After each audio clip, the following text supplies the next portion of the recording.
I decided to attempt solo hardcore mode, probably the most infamous challenge in Tower Defense Simulator history. It's also been widely considered to be the hardest. That's actually possible. Obviously, like, beating Badlands with only Scout is harder. For a variety of reasons, solo hardcore is a little bit challenging, you know. Oh my god. Wait, I survived somehow. Please. No. But I want to beat it. And this is how things went. Initially, my game plan was to try to replicate this run by Witherstar on the Four Seasons map. This was a strategy fellow YouTuber Corso used in his winning run, so I started off by following this strategy guide based on Witherstar's run. However, this ended up being far more frustrating than I'd hoped. First of all, some notes about the tower choices. Farm is there to make you money, Commander is there for the passive fire rate buff, Gold Minigunner is there for DPS. It's worse than Accelerator or Engineer, but it has no placement cap, so that's why it's used here. Ranger is not considered super OP normally, but for solo hardcore you're forced to bring the tower with lead and flying detection, otherwise you can't kill this one specific group of zombies. Of course, this is the tower my content creator skin is on too, so that was a big morale booster throughout. I love this skin. But even more importantly, the 5th loadout slot is occupied by Jester. This silly looking event tower is actually the key to success and the biggest factor in the run, but I'll talk more about Jester later, as at this point, I begin my attempts. The strategy here entailed getting some farms down early, and getting Jester for early defense before you leak too much. Even early on, there's a very annoying way for this strategy. 12. Because hardcore mode has an entirely unique structure. Across 50 waves, it features 23 exclusive zombies. Some are just beefier versions of regular enemies, some have special abilities, like these balloons on wave 12, who fly above ground-based towers and are immune to their attacks. So obviously, the solution here is to skip wave 11 at the precise right time, so that with 2 Jesters, the splash damage from their firebombs can indirectly spread to the overhead balloons and bring them down. Yeah, this is super janky, but it should let you take out the majority of the balloons, where you can then survive and tank the last one. I won't lie, I lost a lot of attempts on this wave while still learning the strategy. It's pretty annoying, which isn't a good sign when things are going to be getting like 1,000 times harder from here. Luckily though, by the time the next batch of balloons emerge on wave 15, you'll have enough money to get a Ranger for $7,500. Yeah, this tower normally costs $5,000 to place, but all the prices in hardcore mode are multiplied by 1.5, which adds up to hundreds of thousands of dollars more in the late game. Still, with that Ranger, things calm down for a while. You just get some more upgrades, farm a bit, and get the first golden minigunner down to wave 19 to deal with this mega slow. Things are pretty straightforward from there. You just keep stacking up DPS with gold minis, and as long as you get the commander and use his call to arms buff at the right times, you should be fine. At least until wave 36. This is where the Gravedigger mini-boss spawns. Hardcore mode does something interesting with mini-bosses. It directly takes the final boss of each regular game mode and sticks them in here, one to one. And they aren't really a problem. They actually help you more than hurt you, since you get a massive influx of cash upon killing them. Like normally the game ends after this, but here you gotta keep going. So yeah, Gravedigger spawns on 36, the Molten Boss then spawns on 44, an entirely unique boss, the Fallen Swordmaster spawns on 47, and the Fallen King spawns on 48. By this point, I had placed and fully upgraded all of my Rangers, gotten fully upgraded Jesters into position, and had a verifiable army of golden minigunners, all being buffed by the Eggrypted commander. So the final boss of Fallen mode was no problem at all. 49 is also quite an easy wave, and that leads into the final wave. You might be like, wow, you're making great progress here. 3 script pages into 14 and you're at the end already. Wave 50 is the actual challenging part. The final boss, the Void Reaver, has 1.2 million health. He spawns alongside a massive procession of zombies. I mean, just look at the wiki. 10 times Fallen Heroes, 10 times Soul Boss, 10 times Slow King, 12 times Speedy King, 4 times Soul Stealer, 12 times Unknown, 2 times Fallen Titan, 4 times Fallen Guardian, 4 times Vindicator, 12 times Breaker 2, 8 times Breaker 4, 6 times Giant Boss. Who invited Giant Boss? This was my first attempt to reach wave 50, and I hadn't really prepared for what to do on this wave. Like, I had to live look up the strat document in the middle of the game because I hadn't screenshotted it far enough. I was completely overwhelmed. There's a micro I should have been doing that I wasn't, and this was just a complete disaster. These 3 clips here about sum it up. Okay, here's the Vindicators. This is where things get really scary, I believe. Whew. I clearly have a lot to learn about the final wave. So naturally, for my second attempt, it was just as bad. The thing about the final wave is, there are a few zombies in that horde that are particularly brutal, like the Vindicators. These guys have 40,000 health, plus shielding, and an ability where they throw their hammer a la Boomerang to stun your towers. Parallels with these unknowns, who spam their stupid stomp ability constantly, and your towers will be spending their retirement stunned. Bro, I hate these unknowns so much. To counter all this stunning, you need to sell and replace both Jesters and Commanders at the right times, which I didn't do well enough here. I did almost get a sick clutch, but I still lost. By the way, Four Seasons base entrance is like further ahead on the path than it really should be. Like, look at this, what? After this, I ran it back again, reaching wave 50 for the third time, and this time I was a bit more focused. I knew I need to focus more on my micro, particularly with the Jester. As I mentioned earlier, this guy has fire bombs, but those are just at level 0. He actually unlocks more bomb variants as you upgrade him, which can be equipped via this little UI table here. Fire and poison are pretty much just DPS. Of the other two, ice will slow enemies down by 40% for 2 seconds, and the confusion bomb will cause enemies to walk backwards along the path for 2.5 seconds. These two powers combined can stall out zombies for huge chunks of time, and this does work on bosses,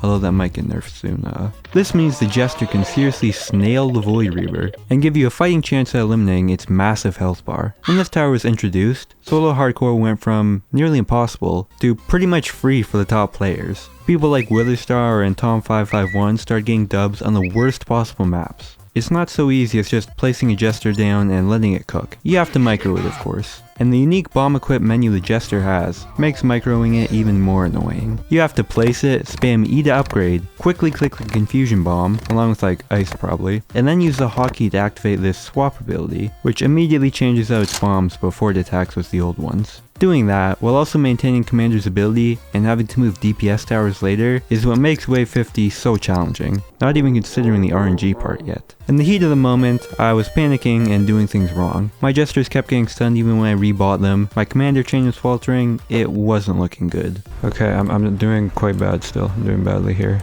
This run was in fact even worse than the prior. I'm dead. I did something very wrong there. Alright, whatever, I'm done.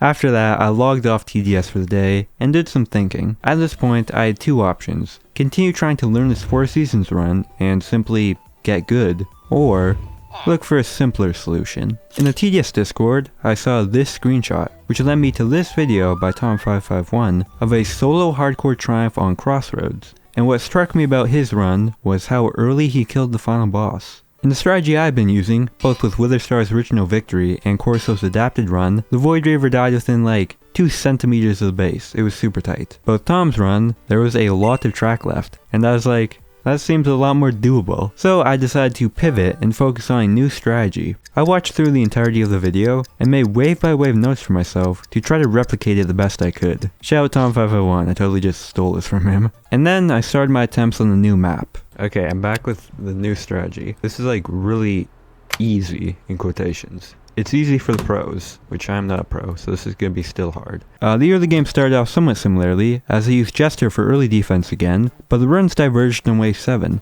as I got down an Engineer. The tower loadout was somewhat different. Farm and Gold Minigunner were dropped for Accelerator and Engineer, and I will say, that Engie made the early game way easier, since I didn't have to stress about the balloons thanks to its flying detection. With no farm, I had a lot less money obviously, but I was still able to save enough for an Accelerator by wave 16, and you do get enough cash late game to make up for no farm. From there, I pretty much just spammed more level 3 Accelerators, and I got my first Ranger in wave 34. The Gravedigger was a tiny bit scary, the Molten Boss was baby, but the following wave, 45, was substantially harder. On this wave, these Soul Stealer guys spawn. They attack your towers, and upon hit, spawn the Soul Zombie. These have the Ghost attribute and can easily sneak through your defense, especially with the way Accelerator's wonky lock-on targeting works. I copied the tech from Tom's video and set one Excel to weakest targeting to go after them. Things still got pretty dicey near the end here. Very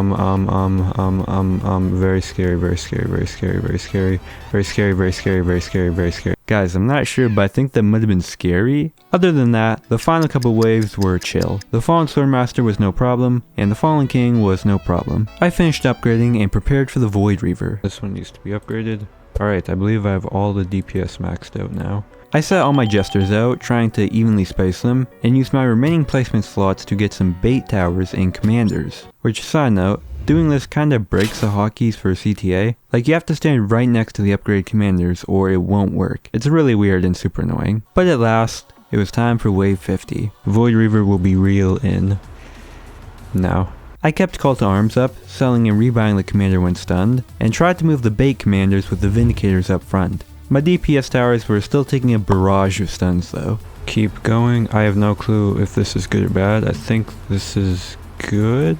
I was doing a lot better than my 4 seasons attempt at least. Even though I kinda forgot to move Jesters at first, I was still able to take out both pairs of Vindicators, and then the rest of the unknowns. Okay, it's just the Void Reaver. I'm down to just the Void Reaver. Now the Void Reaver has his own abilities that heal you throughout the wave. The one you want is his summon. Since he stops moving for a second, doesn't stun your towers, and the stuff that he spawns isn't very threatening. He also has this Void Energy ability to summon these weird purple orbs and stun towers, which he unfortunately used here. He then summoned and used another Void Energy. Okay, this micro is terrible by me. As I was talking, he used the Void Slam there, which is a really dangerous ability because it can spawn a lot of soul zombies if he hits a lot of towers. Luckily this one went to the Jesters on the side and only spawned a couple of souls. After one more summon, he hit half health and entered phase 2, stunning all of my towers. He did the funny thing. I was putting all of my Jesters in the same vicinity here, which is not a great game plan. The Void Reaver summoned, used Void Energy again.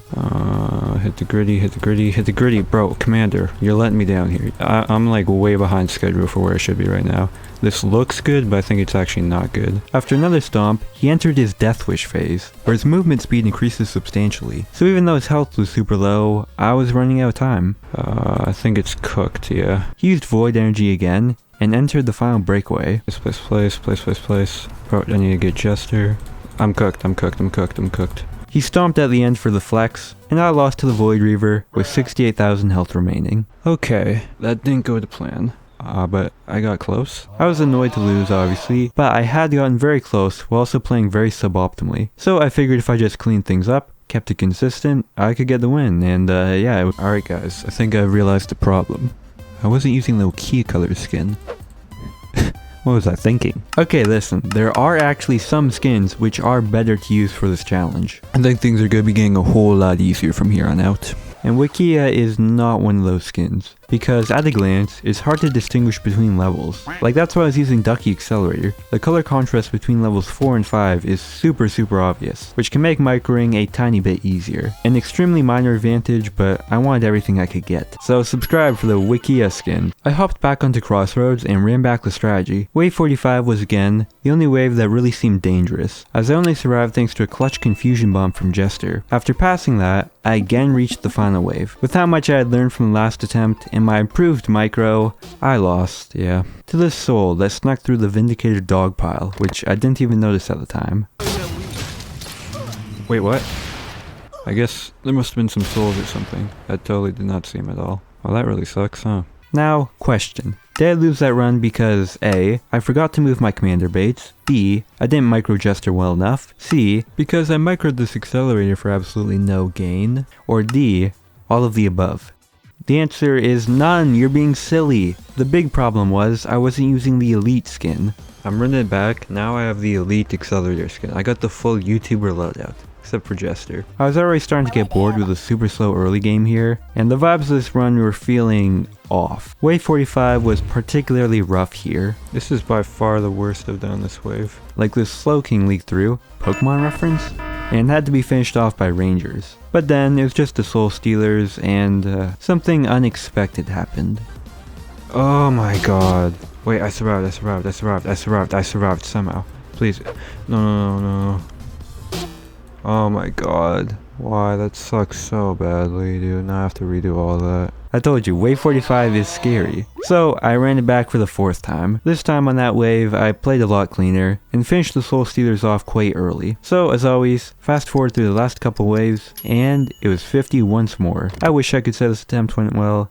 It did not. My DPS got mega stunned, and this was my worst performance yet. I couldn't even clear the Vindicator horde, and died to an off-screen something, probably a soul. I didn't even say anything here, I was just sad. You know, with this being by far the easiest solo hardcore's ever been, with how simply the top players were able to freestyle it, I was feeling pretty down for struggling so hard. But there was nothing to do but try again. I changed my Accelerator and Engineer skins here, because last game it had been kinda hard to tell them apart honestly, they kinda blend together. Yeah, I am reaching all new levels of cope. By now, you get the drill with the gameplay. First 44 waves were easy, wave 45 was sketchy, but Rangers clutched up, and here goes nothing. Again, I was struggling really hard with the Vindicator horde. My micro was looking like Place. Oh my god. Place it. I just couldn't get anything going here. I think I'm losing. Yeah, I think I'm taking a fat L here. Holy moly. Great. Fun game. Keep in mind, I played all these games back to back, and after about 4 hours of failure, I'd gotten pretty tilted, essentially just trying to brute force it. So I took a break, and went back to my reference video to compare the runs. What I noticed immediately was Tom's placements entirely avoid this smaller square of the path, an area where I've been setting engineers up. Like a dummy. I also paid more attention to his Jester placements and where and when he moved the bait commanders. And finally, I switched engineer skins again. I was feeling better about this 6th run. Even wave 45 here was no problem, and who invited Warden to hardcore mode? For real. Okay, that's a real question by the way, why is he there? But defeating him, it was time for the finale. I immediately felt the difference with the new placements. My DPS was getting stunned less from the Vindicators, and the first pair went down quickly. My micro is still far from perfect. I made a couple big blunders here. Still though, I don't know, I think I'm doing better? Am I doing better? This seems solid, maybe. I had better Jester coverage, not letting the Vindicators run away with it near the end, and I did move a few commanders for the stun bait. This seems really good. This seems really good. As the Void Reaver set foot upon the bridge, I finished off the last unknowns and began focusing all my DPS on him. Just as with my first run, I hoped for him to use summons here, and he started off by doing just that, and then transitioning into a Void Energy. I kept trying to micro. I had a major fumble with this call to arms. I'm choking. Bro. Okay, I'm choking. He did another Void Energy, and then Void Slammed, luckily into the bait towers. Copy paste that sentence here, he did that twice. And he entered his phase 2 at this bend in the path. Pretty much the exact same spot as my first attempt. He used Void Energy for the 3rd time, stomped. I had an argument with this commander. He stomped again, and cheated me out of a commander ability. I got that off before he did that. With a little over 100,000 health left, I got a very nice summon, and I frantically moved towers to try to finish it here. Come on, this is not gonna work. Please die.